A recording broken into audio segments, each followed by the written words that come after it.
So Freunde, ich habe hier einen abgebrochenen Bambus gefunden und ich will mal probieren, ob ich den hochheben kann. Und da gucken wir doch gleich mal. Der ist hier einfach umgefallen. Wahrscheinlich ist er morsch oder ich weiß es nicht. Wir schauen uns jetzt einfach mal an, ob wir den hier rauskriegen. Oh, da sind lauter Bambustiere drauf. Ameisen. Ich glaube, ich habe mich vertan.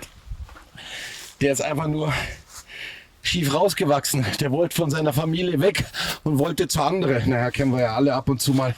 Ja, Satz mit X, das war wohl nix. So, ich gehe jetzt mal raus und rette mich vor den ganzen Bambusameisen.